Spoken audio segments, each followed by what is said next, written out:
If you're a fan of games like State of Decay, then this might be right up your alley. Hey people, Voice talking to you, and today we're checking out Survive the Fall, a new apocalyptic open-world survival game where we lead a community of ordinary people. If you'd like to check this game out for yourself or see my full playthrough stream, there are links to both down in the description. The end of the world came from the sky as a mysterious comet crashed into the earth and spread spores across the world. These spores belong to a fungal strain that came to be called stasis, and apparently includes lots of different types of mushrooms, since stasis-infected areas are covered in completely unrelated species from all over the world. Now, I don't know exactly why it's called stasis, and I don't exactly know what it does other than eventually turn people into infected mushroom monsters, but regardless, it was enough to effectively destroy the world and send humanity back to the Dark Ages. Numerous different factions emerged from the ashes of our civilization. There's your standard issue bandits, fire-worshipping cultists, doped-up symbiotes who coexist with the stasis, secretive remnants of past governments, and, of course, you and yours. Our little group of ragtag survivors is made up of what looks to be around 12 characters total, but we only got to meet maybe half of them during the playtest. Then again, there were probably more, but a few of our scavengers went after a deer and left the camp to get turned into a half-naked cultist's personal barbecue. That's brutal. Poor guy got toasted. Yeah, the cutscenes are kind of funny looking, and the dialogue writing is pretty flat. Overall, I wouldn't say that you should expect any Walking Dead level narratives from this one. On the other hand, the goofy animations do also carry a certain indie charm for someone like me who's seen so many self-made games, so personally, I don't really mind that too much. Anyway, our settlement is built outside of a bunker in the middle of some national park, and when our scavengers get back, they find most of their comrades missing or medium rare. From here, our goal is to rebuild our settlement and re-establish our foothold in the apocalypse.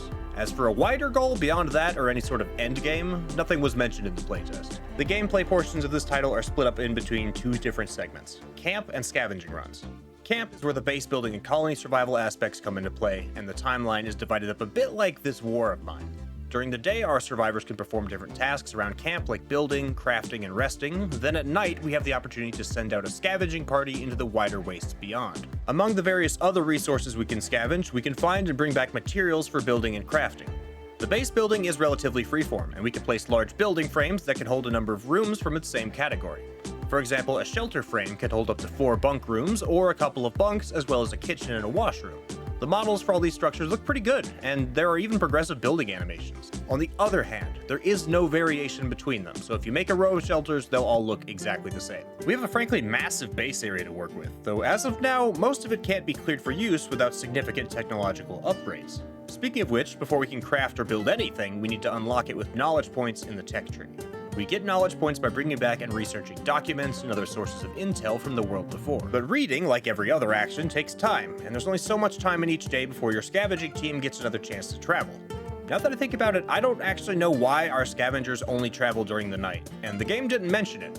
Maybe it's just a design choice because it's always daytime when we're out exploring. Anyways, not only does performing an action in camp take time, but our characters also have to physically carry the materials to the proper location. That means that building stockpiles near production areas is a solid strategy for improving efficiency and saving time.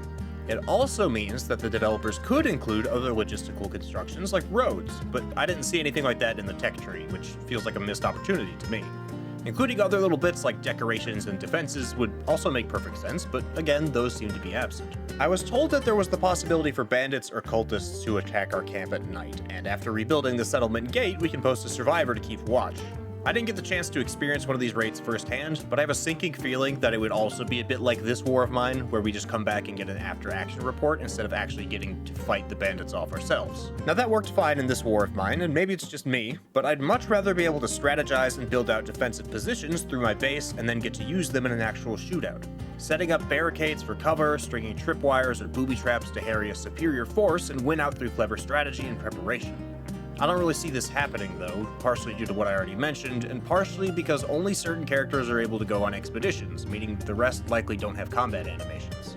But, on the other hand, characters aren't just randomized bundles of needs. They each have their own backstory, perks, and special skills that make them unique.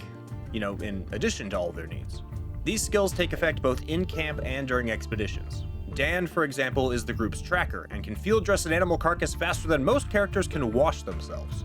He also gets speed bonuses for searching dead enemies and hiding their bodies. Each character also comes with one drawback to balance out their utility. Zack, for example, is a skilled scavenger and is physically sturdier than most. He also has to eat more often than other characters to stay healthy. Any character can technically perform any action, but if you want to have time for your survivors to eat, rest, maintain the camp, and prepare for the next expedition, you ought to consider letting everyone work with what they know best. Moving on to the expeditions themselves, we have a lot of options when going about preparing. Each scavenger can wear their own armor, carry a melee and a ranged weapon, and equip a number of utility items and consumables based on the capacity of their backpack and clothing. We also have a group inventory that stores our loot and any additional items that we want to bring with us. We can also swap equipment in the field, so you don't need to have every tool equipped as someone's weapon, at least until you need to use it. Our expedition team is made up of up to 3 characters, and we can pretty freely explore one of a few different maps. Of course, I only got to see a small portion of the starting map, but it was big and surprisingly dense. There's lots of little secrets and blocked paths that require different tools to pass through. Plus, the scenery all looked pretty good, so it felt like we were definitely encouraged to explore. That said, you're going to be seeing a lot of the same assets over and over again, and I've even seen some of these same assets in other indie games. Of course, there's nothing inherently wrong with that, it's just an observation on the overall level of polish. As we make our way through the wasteland, we can scavenge resources, search through ruins, and, of course, fight enemies. Combat reminds me a fair bit of State of Decay, with the ability to cleanly swap between melee and ranged combat. We can use melee attacks, dodge, fire guns, and use whatever gadgets we have equipped like medkits and molotovs. Melee fighting feels just a little whippy, but the gunplay feels solid, and there's even a quick time event for fast reloading that keeps you active when fighting at a distance. Since we're working with a group, we can split our party up or quickly swap between which character we're controlling. NPC allies will fight on their own, and frankly they're way better at it than I am. But we also have access to a neat little strategy system that lets us pause time and queue up orders for our allies to play out. This lets us set up Overwatch, target specific enemies, or use environmental factors like explosive barrels to our advantage. I do wish there were a few more actions I could use, but I definitely like having more direct control of my squad. There's also a stealth system with clearly marked enemy vision cones, but it's also really easy to abuse this system. The enemy AI is frankly pretty stupid. If you're out of their vision, you can pretty much keep shooting them with a quiet weapon and they won't know you're there. I also got caught by a guard outside a cultist base, and after I snuck away, the entire force came running out and just got stuck staring at the dead body, until I threw a Molotov at them and wiped out the entire crew. I have an idea. Yes. Oh my god. It's just too easy. Yeah, they may want to nerf the Molotov just a little bit. Turns out fire cultists don't actually like getting set on fire. But I did get to see a pretty decent enemy variety. Not every cultist is a shortless knife-wielding maniac. Of course, there are those too. Some have guns, some throw spears, and one has, you guessed it, a flamethrower. But between the issues with the AI and the game's many UI bugs, the devs still have quite a bit of work to do. Speaking on the UI, I do like the style a lot, and the hexes in the corner is a cool setup.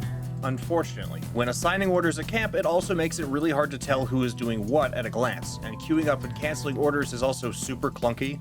Plus, I saw several really frustrating bugs, like loot falling through the terrain, traps falling through the terrain, and bodies also falling through the terrain. Plus, sometimes when you start up an expedition, it just completely strips one of your scavengers of all their gear and sends them in effectively naked. No clue why this happens or how to stop it, but I saw it more than once, so I do know it's consistent. So I'd say as a whole, this is a really interesting mix of ideas in a decently developed world that still has a lot of flaws. Though there's a lot of rough edges here, there is a lot to love in terms of fresh gameplay and new takes on old mechanics. So, if the devs double down on making this game unique and polished, it could be a really cool little survival adventure. But I'm also just the voice in your head, so what do you think about Survive the Fall? What other games does this remind you of? I was getting Days Gone and State of Decay vibes. What do you think about the mix of open world and city builder mechanics? What changes would you like to see in the finished game? Let me know what you think down in the comments. I'd love to hear from you. If you enjoyed this video, leaving a like or a comment helps me out a ton and keeps Bubba from eating all of our rations again.